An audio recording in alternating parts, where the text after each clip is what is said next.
Nos invités sont toujours avec nous à Damazorno, Francisco Napokura et Gabin Adjao. Avant de filer à Bamako, au Mali, nous restons un peu au Burkina Faso. Adam, vous reprenez la parole. On parlait de la nouvelle attaque terroriste après une courte accalmie qui a fait 35 morts. Oui, je disais donc que à partir du moment où vous avez constaté que les autres pays, si vous ne menez pas, puisque Francis le disait tantôt, que cette guerre asymétrique-là doit être menée d'une manière consensuelle et collégiale avec les autres pays membres, les autres pays en tout cas frontaliers. Et vous allez constater que la fragilité du Mali, si l'on ne travaille pas pour renforcer en réalité la sécurité au niveau du Mali, sont ces tentacules-là qui envahissent pratiquement le Burkina Faso et se déversent pratiquement sur les autres pays côtiers. Donc c'est en cela que Damiba, la stratégie de Damiba aujourd'hui, après avoir constaté qu'il y a véritablement dans un échec même, s'il reçut des œufs pour motiver un peu, disons, quelques avancées constatées au niveau des forces de l'ordre et de sécurité au niveau du Burkina Faso, il a constaté réellement qu'il y a eu un échec. Mais lorsque vous constatez que les mécanismes internes mis en place ne fonctionnent pas assez, puisque quelque part, il faudrait véritablement qu'il fasse le pas et donc voir avec les pays frontaliers. C'est pourquoi ce voyage-là, il a pris les contacts avec le président malien, et le Burkinabé, mais c'est le Togo qui a inauguré l'avènement, en tout cas, de ces voyages-là, compte tenu du fait que, en tout cas, la stratégie togolaise aujourd'hui est assez efficace et on l'avait annoncé. En tout cas, dès le début donc, de cette crise-là, le Togo était l'un des pays qui a eu à interpeller les autres pays que cette lutte-là, il faudrait véritablement que c'est les pays côtiers qui aujourd'hui sont à l'abri, que cela ne va pas durer pour longtemps. Aujourd'hui, les faits lui donnent raison. Voilà pourquoi il a pris langue avec le président Faure Gnassingbé. Et n'oubliez pas également que le Togo, depuis un moment, est devenu donc la cible de ces djihadistes-là. Mais on tient le coup. Et donc, je pense qu'à l'avenir, cette stratégie-là portera ses fruits si réellement ce dont il allait discuter, puisqu'il a parlé de la question sécuritaire qui lui tenait à cœur. Et donc cette question sécuritaire-là est révélateur réellement donc de la stabilité ou pratiquement de pouvoir fêter. Puisque lorsque vous prenez ces pays frontaliers, il n'y a que le Niger aujourd'hui qui essaie plus ou moins de pouvoir donc se tirer d'affaire. Puisque depuis un moment, on a constaté que le Niger est pratiquement à l'abri de cette poussée djihadiste. Là, je pense que c'est de bonne guerre, même si d'autres également font référence donc à la France comme étant l'un des pionniers qui puisse donc le permettre de pouvoir... Francisco, vous avez parlé tout à l'heure de la Mauritanie. Il y a également, comme le soulignait tout à l'heure Adam Adjorno, le Niger est presque à l'abri. Hein. Ça fait longtemps on n'a plus entendu. Oui, le Niger aujourd'hui est devenu un pays français. c'est tout à fait normal. C'est tout à fait... Vous savez, j'attendais à poser la question. Vous savez, non, le coup d'État au Niger et au Burkina, c'est que les gens ont senti que Roch pouvait être renversé par les anti-français. Oui. Donc on a dû anticiper. C'est pourquoi il dit que ce n'était pas un coup d'État de rupture. C'est pourquoi il continue, parce que aller voir Blaise Compaoré, c'était le plan de Marc Kaboré. Est-ce que vous voyez? Donc il est dans la même dynamique avec pratiquement les mêmes acteurs. Donc maintenant, c'est la population qui est hostile. D'accord. Si cette population arrivait à épouser la même cause que, par exemple, ce qui se passe au Niger, peut-être qu'une partie des forces Barkhane va occuper bon, on va les aider, d'accord, à endiguer un tant soit peu le mal. Mais je dis, la CEDEAO ne doit pas rester absente. La CEDEAO, ce n'est pas lorsqu'il y a un coup d'État qu'on sait que la CEDEAO est là pour dire rendez le pouvoir aux civils. Voilà, la CEDEAO doit être en mesure, parce que entre-temps, quand le Mali était en train de bouder la France dehors, ou bien à un moment donné, la CEDEAO avait menacé qu'elle allait envoyer des hommes au Mali. Mais ces hommes-là sont où? Ces hommes sont où? Voilà, ces hommes-là sont où? Est-ce que ces hommes, c'est juste pour aller enlever un putiste pour mettre, disons, remettre un ami au pouvoir? Est-ce que c'est ça? Donc, nous avons besoin de notre CEDEAO, que notre CEDEAO nous prouve qu'elle peut être en mesure, comme le pharaon, sinon les pharaons, à l'époque, d'armer 10 000 hommes. Parce qu'un bataillon, à l'époque, on disait de 10 000 hommes armés. Aujourd'hui, nos pays, CEDEAO, d'accord, combien de pays là, qui n'arrivent pas à armer un bataillon de 5 000 hommes. Mais ce n'est pas normal. Sinon, s'ils arrivaient à le faire, 5 à 10 000 hommes, la zone même dont on parle, et entre le Bénin, le Niger, le Burkina et le Togo, cette zone serait sécurisée.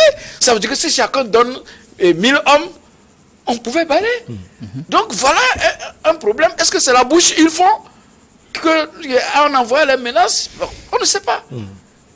Allez, vous avez quelque chose à ajouter? On va filer au Mali. Oui. Ce que ces terroristes-là font au Burkina, c'est assez stratégique. Hein. Ils veulent tout simplement couper cette population-là parce qu'eux aussi, ils ont besoin d'hommes pour pouvoir nourrir leur terrorisme. S'ils coupent cette population-là de la grande ville et cette population-là n'arrive pas à se ravitailler en vivre, c'est tout simplement que cette population-là va se donner à eux parce que eux aussi ils font des propositions aux populations pour pouvoir se loger auprès d'eux, pour pouvoir les recruter. Et si la population trouve que le gouvernement qu'on a élu, il n'arrive pas quand même à subvenir à nos besoins, on va se rallier à ceux-là. Et ça va aller en grandissant et ça ne va pas nous avantager. C'est en cela que je rejoins mes deux confrères en disant que c'est très important que la CEDEAO s'organise aujourd'hui pour que cette lutte-là soit commune. Il ne s'agit pas que du Burkina Faso, il ne s'agit pas que du Mali. Aujourd'hui, nous sommes tous attaqués dans la sous-région. Donc, c'est très important qu'ils se réunissent et qu'ils fassent front commun pour pouvoir affronter ces terroristes-là pour les bouter hors. Sinon, moi, je le dis toujours, des ravisseurs, des tueurs, on ne négocie pas avec eux. Quelqu'un ne vient pas dans ta maison tuer ton enfant et toi, tu vas te dire, viens, on s'assoit, on va discuter pour que prochainement, tu ne vas plus tuer mon enfant. Quand tu l'as en face de toi, tu le tues. Si vous n'avez pas de moyens, en France, les terroristes qui ont essayé avec les Charlie Hebdo et tous, ils les ont tués. Ceux qui ont intenté des attaques aux États-Unis le 11 septembre, ils les ont tués. C'est aussi simple que ça. Ça a pris du temps pour certains, mais il faut les mettre hors d'état de nuire. Vous savez, pour l'instant, où l'intégration même de la CEDEAO est une nullité, d'accord, il faut aller aux négociations. Vous savez, le gros perdant dans ça, c'est le Togo. Hein, parce que les flux de marchandises entre le Niger et le Togo sont totalement coupés maintenant. Depuis un mois, pratiquement, c'est coupé. Et c'est d'autres qui en bénéficient. Le Bénin ne favorise pas que lorsque une marchandise vienne au port de Lomé pour aller au Bénin, pour aller au Niger, qu'on puisse passer par Parakou. C'est-à-dire pour aller, parce que quand on va vous faire les frais de traverser, vous allez comprendre le message. Vous allez comprendre le message. Mais alors que le Burkina, parce que quand une marchandise charge au Burkina, d'accord, et au Bénin, pour aller au Burkina, mais quand il prend la route, il vient par Parakou, il passe par Saint-Cassé, il va. Le Togo arrive à faciliter avec des frais moindres. Mais le Bénin ne nous accorde pas la même chose. Ça veut dire que nous sommes en train, c'est-à-dire que les gens nous notre diplomatie devait aller vers là, pour voir comment faciliter nous aussi ce que nous accordons aux autres, que nous puissions aussi en profiter. Voilà. Donc notre diplomatie doit être orientée, ça ne doit pas être politicienne, aller et disons libérer les militaires d'autres, mais il faut que l'économie, l'intégration de la CEDEAO, les tests existent, l'intégration économique là, on peut traverser la libre circulation des personnes et des biens. Il faut que nos pays, notre diplomatie aille au sein de la CEDEAO, UEMOA en plus, entre le Togo et le Bénin, c'est la CEDEAO en plus l'UEMOA. Débloquer ça pour que nous ayons ça et que les explorateurs économiques du Togo, le port autonome de Lomé également, puissent bénéficier, n'est-ce pas, de cette intégration. Il faudrait quand même le marteler. Vous savez, lorsque vous prenez la présidente tournante des chefs d'État, le chef de l'État, lorsqu'il avait pris cette présidente tournante de la CEDEAO, il a œuvré énormément pour cela. Parce que, bon, c'est vrai qu'il faut faire mention de la politique intérieure, mais lorsque vous constatez que la dynamique de la politique extérieure du Togo est assez... Et ça ne date pas de l'ère de Faure Gnassingbé. Vous allez constater que le président Yadema même était donc un des acteurs en la matière. Un maestro en diplomatie. Et cela a été encore révélé par le commissaire paix sécurité de la CEDEAO, qui a même, il a remonté le temps et l'a révélé. Donc je pense que cette même dynamique, lorsque nous avons une référence, une identité connue, il ne faudrait pas quand même qu'à l'égard des mouvements et des politiques que nous connaissons aujourd'hui, passer outre cette identité-là. Moi je pense que le maintenir est une bonne chose et le président Faure Gnassingbé est un acteur qui continue dans ce sens et c'est déjà bien. Alors, qui parle du Burkina Faso, parle du Mali. On va filer à Bamako. Le Mali a demandé mardi à Lomé la levée des sanctions imposées par les organisations africaines après 2 coups d'État militaires en 2 ans, en arguant des progrès accomplis par la junte vers un retour des civils au pouvoir. Alors, Gabin Adjao, l'une des priorités majeures du gouvernement de transition reste l'organisation des élections libres et transparentes. Le ministre Abdoulaye Diop compte sur cela pour pouvoir convaincre ses partenaires à vraiment se tourner finalement vers le Mali, ce Mali qui a été coupé depuis quelque temps. Oui, ce Mali qui a été coupé depuis quelque temps, mais quand même la CEDEAO a un certain moment revu sa position, mais il s'agit des organisations africaines, notamment l'UA, qui n'a pas encore levé les sanctions, notamment sur la participation du Mali au Congrès. Et surtout aussi, il y a aussi des sanctions qui pèsent sur au moins 150 membres de la junte militaire. Donc les Maliens aujourd'hui, ils trouvent que bon, ils ont fait assez de progrès. Et ma foi aussi, ils ont fait assez de progrès parce que la transition qu'ils voulaient 5 ans, ils ont revu ça à la baisse. Et aujourd'hui, ils ont un chronogramme assez bien déterminé pour faire revenir les civils au pouvoir. Bon, je pense que la CEDEAO doit revoir aussi sa posture, l'UA aussi doit revoir sa posture pour pouvoir permettre à ce que le Mali puisse siéger désormais dans ces conseils-là pour permettre à ce que la coopération soit beaucoup de mise, pour qu'il y ait beaucoup plus de discussions entre ces pays-là. Parce que je pense qu'en Afrique, on a beaucoup plus de problèmes. Il ne faut pas en rajouter beaucoup plus en écartant l'autre. Parce que quand tu l'écartes, tu ne sais pas ce qu'il pense et ce qu'il peut advenir demain. Ramener le Mali aujourd'hui au sein de ces conseils-là permettrait à ce qu'on arrive quand même à leur indiquer, on leur donne les consignes à suivre, les modalités à suivre pour pouvoir aller à des élections, parce que les élections, une chose est de les faire, une autre est de bien les faire. Donc, il faut pouvoir les accompagner. Et ça commence dès maintenant en leur permettant d'intégrer l'UA en participant au Conseil et surtout au niveau de la CEDEAO aussi, enlever les sanctions qui pèsent sur les 150 autres membres là pour que le Mali quand même arrive à se retrouver africain totalement. Et je pense que bon, Abdoulaye Diop, il a fait la proposition auprès de notre chef de l'État, Faure Gnassingbé. Je pense que ça va aller dans ce sens-là. Le président est en train déjà de faire des négociations, pas seulement que dans le cadre des 49 militaires, mais quand même, et depuis le début de cette crise-là, c'est le seul là qui, parmi les chefs de l'État, qui a eu une position non tranchée, qui a aidé le Mali quand même à retrouver une partie de sa coopération avec les autres pays. Donc je pense que ça va encore aller beaucoup mieux. Le Mali est en train de faire des pieds des mains parce qu'ils savent que bon, un pays ne peut pas vivre en autarcie. Ils l'ont compris. Aujourd'hui, c'est très bien ce que Abdoulaye Diop demande. Il va falloir que les organismes africains revoient leur position et qu'ils accueillent leurs frères maliens au sein de ces conseils. La conférence de Lomé, Francisco Napokura, elle s'impose pour le Mali finalement. Est-ce que vous pensez, comme Gabin l'a dit, que le Mali a eu à faire des efforts et il faut quand même revoir les choses, Francisco? Oui, bon, par rapport au Mali, les gens ont peur de quoi? Qu'est-ce que vous voyez? Parce que vous voyez, le vrai crash même entre la force Barkhane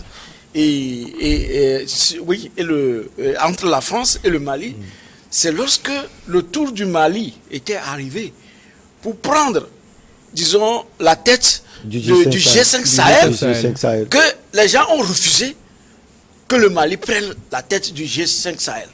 Alors qu'il n'y a aucun accord, c'est-à-dire que dans les tests, il n'y a aucun dispositif qui refuse au Mali de prendre la tête du G5 Sahel. Mais les gens ont coupé tout. Ils ont fermé les frontières. Mais le Mali a survécu. Ils ont cru, par les bruits du couloir, qu'en un mois, en 2 mois, que Assimi Goïta et ses hommes allaient partir pour s'agenouiller. Mieux, ils ont prouvé que même pas la gestion, lorsque on vous bloque, mais vous devez répondre à vos engagements. C'est pourquoi les engagements financiers, dès la levée des sanctions et monétaires et financières, ils ont honoré au paiement de leurs engagements. Maintenant, au niveau vous allez voir que les prises de position du Mali, que ce soit à travers, disons, même la plainte, oui, l'ONU, la plainte contre la France. Mais c'est des éléments, c'est des positions pertinentes et stratégiques.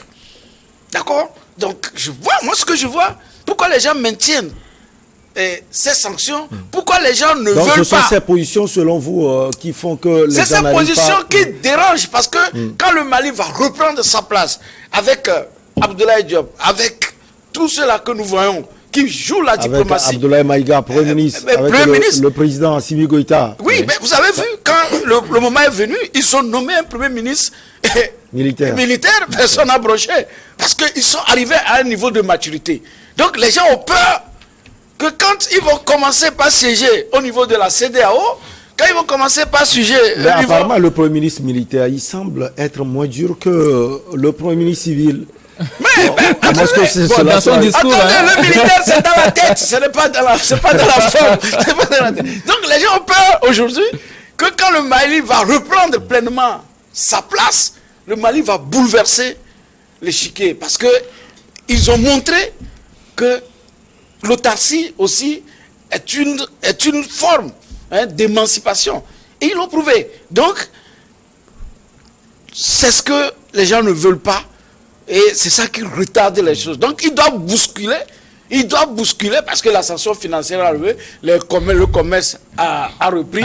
Maintenant, il ne reste que des actes au niveau communautaire et où ils doivent aller s'imposer, disons, imposer également leur point de vue. Et je vous dis que c'est à cause de ça.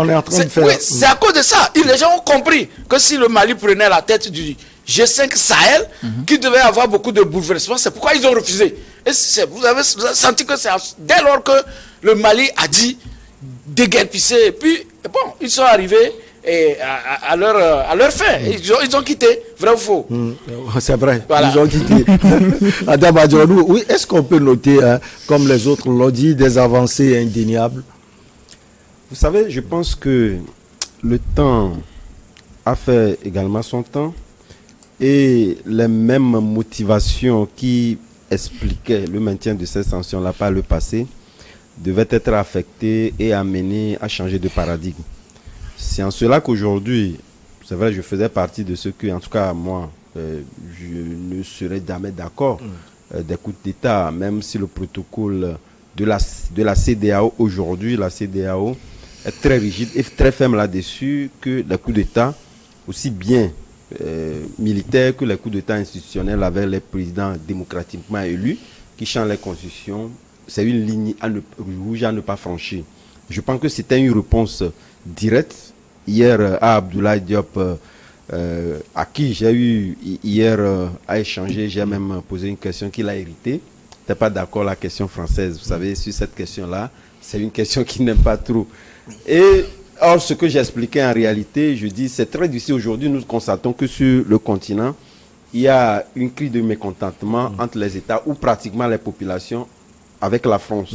Et le Mali est l'unique État aujourd'hui qui arrive à répondre de bout en bout à la France lorsqu'il s'agit des questions bilatérales entre lui et la France. Mais il a dit, le Mali n'a jamais été à l'offensive. C'est quand la France pose des actes qu'ils essaient donc de répondre. Qui n'ont jamais provoqué la France. La France pose des actes, ils répondent. Parce qu'ils sont résilients, ils sont en train de vouloir, avec des moyens de bord, défendre un peu leur intégrité. Donc pour revenir donc à la question, je pense que à un moment donné, il faut savoir raison garder. Et nous avons vu le Mali qui a changé également de cap depuis ces deux coups d'État et qui a fixé des repères pour l'organisation des élections. Et il a dit, partant de là, et je pense que quelque part, il faudrait quand même que les partenaires, normalement, sous-régionaux, puissent également comprendre que c'est vrai, avec les militaires, il est très difficile, vu l'expérience des autres pays qui ont connu des coups d'État et que les présidents sont restés militaires, c'est toujours difficile de leur faire confiance. Parce qu'ils disent une chose aujourd'hui, demain, ils peuvent donc changer. Donc c'est en cela que la réponse du commissaire paix et sécurité à Abdoulaye Diop, lui disant que ce sont des lignes rouges à ne pas franchir. Donc ça voudrait dire que la position de la CEDEAO est claire, qu'à partir du moment où il n'y a pas eu d'élection, d'organisation d'élection, pour arriver donc à la normalité dans ce pays-là, la CEDEAO ne le verra pas ou pratiquement n'admettra pas le Mali dans ses instances de gouvernance. C'était clair. Mais au niveau de l'Union africaine, je ne pense pas que ça puisse être le contraire, parce que lorsque nous remontons un peu l'histoire, il n'y a pas eu de pays ayant connu donc des coups d'État où on accepte comme ça, les bras ouverts dans les institutions. Vous voulez dire que la CEDEAO était dans son rôle là. Il était dans son rôle, et je pense que Abdoulaye Diop n'obtiendra pas les résultats escomptés liés donc à cette intégration du Mali dans les instances sous-régionales ou pratiquement continentales, compte tenu du fait que, quoi qu'on dise, ils ont eu une identité. Cette identité-là, c'est un coup d'État qui les a amenés au pouvoir. Et on ne peut pas croire à des gens qui ont fait des coups de force pour se maintenir au pouvoir et ne les croient pas à parole.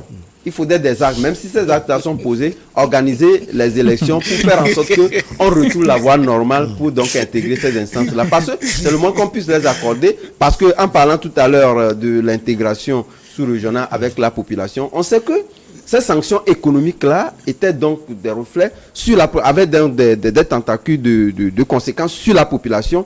Et là, partant donc de l'intégration, on pouvait donc les lever, mais il ne peut pas demander au-delà. Il faudrait quand même que cette brèche-là qui a conduit à ces coups d'État puisse être levée pour retrouver toute sa plénitude dans les instances régionales ou continentales, sans quoi ce serait très difficile. Ou pratiquement, la CEDEAO même va se fourvoyer et se dédie.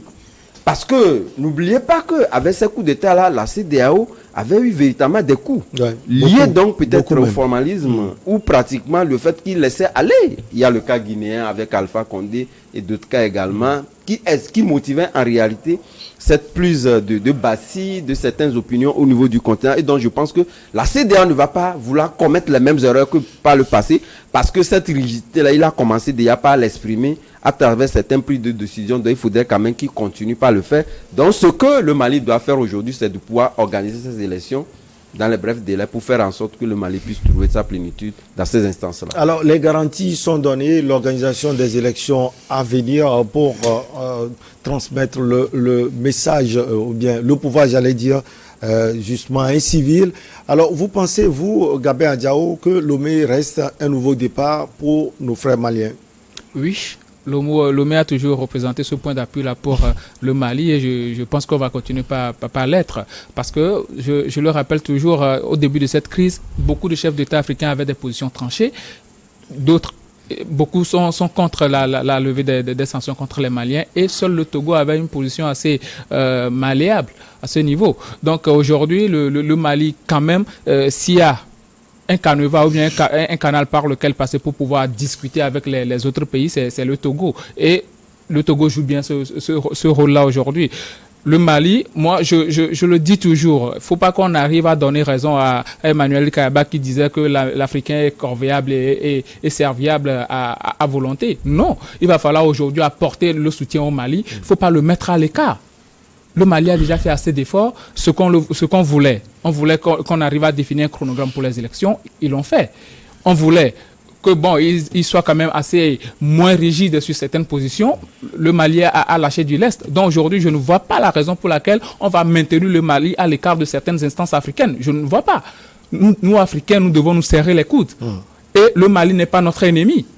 C'est pas parce que le Mali aujourd'hui est contre la France ou bien est en train de mener la vie dure à la France que certaines instances africaines vont voir en cela le Mali comme un ennemi. Non, le Mali n'est pas l'ennemi des Africains, c'est notre frère. C'est à nous de lui apporter notre soutien. Et même si le Mali veut traduire la France vers la justice, si on constate que le Mali a des preuves et ce qu'il dit est vrai, on doit l'appuyer. On doit l'appuyer.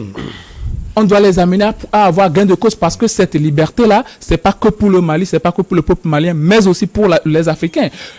Il y a eu des dérapages, on parle des droits de l'homme qui ont été bafoués.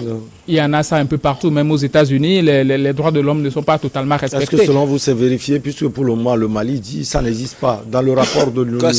Et selon les déclarations d'Alioune Tine d'ailleurs, ces bafouements des droits de l'homme dont on parle, ça vient beaucoup plus des groupes extrémistes, ça veut dire des terroristes, et qui sont derrière ces terroristes-là. Le rapport l'a souligné, il y a la part qui est réservée au gouvernement malien, et puis la part qui est réservée aux terroristes. Oui, mais quand même pour un gouvernement instable, dans un pays instable. Les forces françaises ont bombardé des mariages, on a passé ça en perte et profit. Ou bien, comme c'est les soldats maliens qui ne peuvent pas, disons, faire des bavures. Aujourd'hui, quand vous prenez en Europe, aux États-Unis, c'est comme ça, on abat les gens. On abat les gens dans la rue. Même la police, la gendarmerie font des dérives atroces. Hein? On ne fait pas de rapport, et Amnesty ne fait pas de rapport sur ça. Hein? Et vous savez, le Mali, comme il a dit, le Mali a beaucoup souffert. Il faut que les gens soutiennent le Mali. Ce soutien doit partir de la sous-région ouest africaine. Les élections que les Maliens viennent d'accepter, même si c'est contre leur gré, on verra.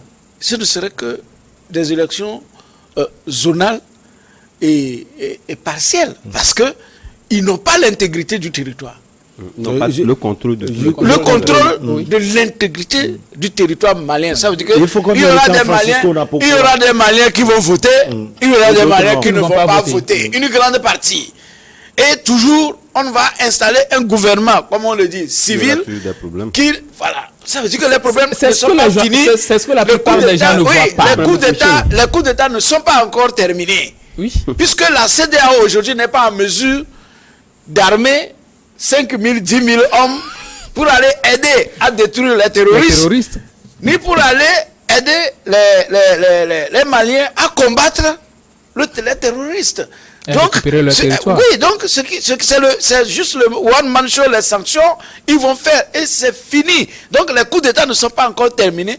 Tant que les pays n'ont pas la sécurité, et au Mali, il y a eu combien de coups d'État? Il y a eu deux coups d'État. Ça veut dire qu'il y a des problèmes qui n'ont pas été résolus. En 30 secondes. Oui, en fait, je voulais rajouter en parlant du fait que tout à l'heure, il y a Adjaro qui le disait que voilà, il y a le Mali qui mène la vie dure en France, à la France. Mais ce qu'il faut comprendre en réalité, le Mali est en train tout simplement, d'après les mots d'Abdoulaye Diop, de défendre sa souveraineté. Mais c'est ça. Et lié conformément à la législation du pays. La législation du pays qui voudrait que entre les relations bilatérales entre le Mali et le Togo, que cela ne change pas parce que nous sommes avec un pays du Nord.